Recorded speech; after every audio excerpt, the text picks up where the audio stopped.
Good morning beautiful people, কেমন আছো সবাই? ফার্স্ট ডে হাফলংয়ে গিয়ে কী করলাম সেটা তো তোমাদের সাথে শেয়ারই করা হয়েছে। এখন সেকেন্ড ডেতে আমাদের আসল দিন। আমরা সেকেন্ড ডেতে ভেবেছি ট্রেকিং করতে যাব। ট্রেকিংয়ের রাস্তাটা এত সহজ ছিল না, কিন্তু আমরা ভেবে নিয়েছি যে এই ট্রেকিংটা আমরা পুরো কমপ্লিট করেই ছাড়বো। তারপরে কি পথে যাওয়ার সময় আমাদের সবাইকে একটা লাঠি ধরিয়ে দিয়েছি। আসলে লাঠি ছাড়া তুমি এত উপরটা উঠতেও পারবে না। মোর দেন 5 কিলোমিটার্স ছিল যাওয়া, তারপরে আসার সময় মোর দেন 5 কিলোমিটার্স, অনেকটা লম্বা রাস্তা।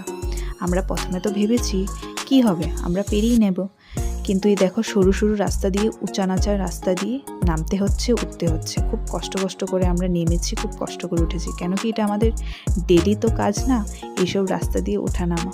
তো আমাদের অনেকটা কষ্ট হয়ে গেছিলো, কিন্তু তারপরেও হার নেই মানেঙ্গে, আর আমরা উঠতেই গেলাম। এভাবে দেখতেই পাচ্ছ কীভাবে আমি এখানে রক ক্লাইম্বিং করছি।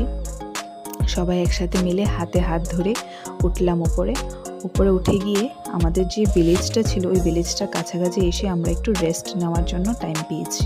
সেই ভিলেজটা অ্যাকচুয়ালি ছিল তুমজাং ভিলেজ।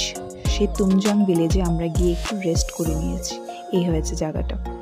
এখানে বসার জায়গা ছিল, খাওয়ারও জায়গা ছিল। তো আমরা একটু কিছু খেয়ে গ্লুকোজ খেয়ে একটু রেস্ট করে নিয়েছি এখানে। তারপরে চলে গেলাম আমাদের ফাইনাল ডেস্টিনেশন। এখানে অনেক বাতাস ছুটছিল, তোমাদেরকে দেখিয়ে বোঝাতে পারবো না, কিন্তু অনেক মজা হচ্ছিল। আমরা এখানে গিয়ে রিলসও বানালাম। এরকমই দিনটা